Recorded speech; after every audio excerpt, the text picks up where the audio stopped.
Welcome in, baseball fans, to another edition of the MVC First Pitch and our one-on-one. This week is with Associate Head Coach Brian Smiley of Indiana State, and Sycamore's currently at 7-5 at the time of this taping as we head past the midway point of the Missouri Valley Conference season. Just some overall thoughts, Brian, after getting off a little skid against Missouri State. 7-5 in the league. How you feel about your club right now? We still feel good. We have a good club. Offensively, we're as strong as we've been in a long time. We're just hitting a little skid right now, like most teams go through, hitting, a couple hiccups on the mound. But, that's pretty much normal, and it'll pass. Just trying to stay confident, taking everything literally one day at a time, and getting a lot of guys out there that, quite frankly, don't have a ton of college experience. Even if they're, an older guy, they don't have a ton of experience. So just trying to get them the experience that they need so we can be ready to go, in the back half of the year here. Barely a week ago, Brian, Bradley was sitting at 5-3. Evansville was 6-3. Mm-hmm. Now Evansville at the top of the heap, and Bradley's only a couple of games out of last. So what do you do to make sure your team doesn't hit a skid like you did a couple of weeks ago where you lost 4 in a row in the league? Well, the thing, is our league is top to bottom. Everybody's kind of similar this year, and I know I talked to Coach Carroll right before our series, and I just said, hey man, you guys are good. We felt Evansville is one of the most underrated teams in our league heading into our series, and they're good. Evansville's good. They can really hit top to bottom, and Bradley is built a lot like Evansville, and we're kind of built like that too. A little bit of hiccups on the mound, but they can overcome it with their offense.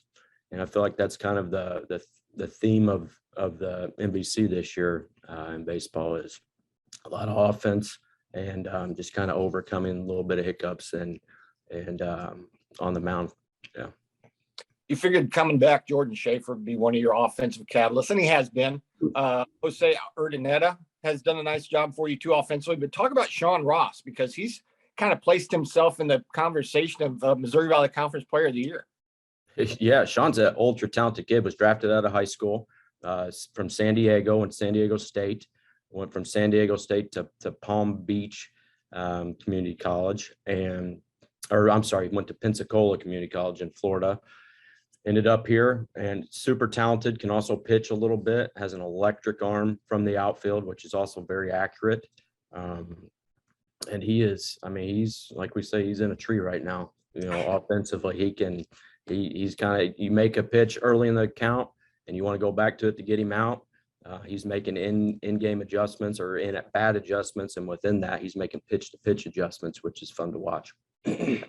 That's kind of walking in Jeremy Guerrero's footsteps is Matt Jasic. He's been a horse for you. 7 innings almost every time he goes out there. Sure. He's a guy that we look back and we wish we probably would have got him a little bit more time maybe last year, because whenever he did get out there last year, he did well.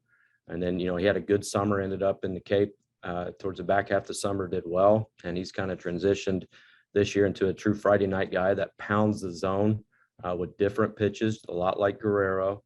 And he's going to give you a chance. He might give up a couple hits, but he's going to give you a chance to win because he doesn't walk anybody. I was looking earlier, he's got, I don't know, just a handful of walks on the year. So he pounds the zone and, lets the defense work. We talked about skids and streaks just a little bit ago, and a starting pitcher can kind of be that catalyst to keep you away from that. And Luke Patzner really saved you against Missouri State, didn't he? Hey, that was huge. I'm glad you mentioned that. That was huge. It was exactly what we needed. When things aren't going the way you want them to go, because just a couple of weeks ago, we were sitting in the RPI hunt.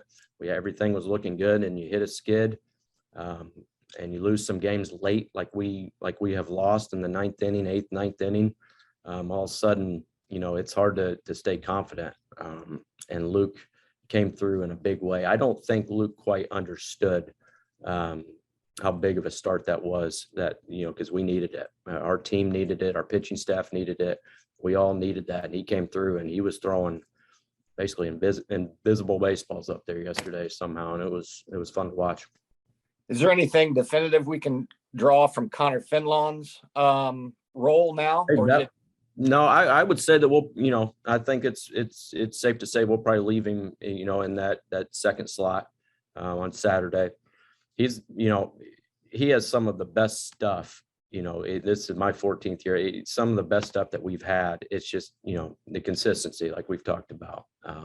He had a good start this weekend, and really it came down to pitch count for him. He was getting up close to 100 pitches and just kind of ran out of gas. He hadn't been stretched that long in a while. We had to get him out of there. And it happened quick. He was doing well. We had a 4-0 lead. He was doing well. He was in control. Then a couple pitches, 4 or 5 pitches, all of a sudden bases were loaded, nobody out, and it kind of spiraled really quickly. But we had to get him out of there. But he had a good start, and we're looking forward to him setting the tone on game 2 next week. Stretch for you guys, 8 in a row on the road, including at Bradley, at Southern. This could go a long way in determining whether the Sycamores get back to where you guys want to be, won't it? Yeah, it can, and it will. The good thing for us is we're no stranger to the road. We only played 8 home games total or last year. So the road, traditionally speaking, is a place that we feel okay on. Where we have a lot of experience on the road, and we've been at home for a while. It's time for our guys to get on the bus and get to work. So we feel like we have a lot of season left to play, and this race there's still a lot of unknowns here. Brian, thanks for sitting in. Good luck against Bradley and beyond. Okay. Hey, thanks. All right. Next week, we will sit down with DBU's Dan Hefner as our one-on-ones continue on the MVC first pitch.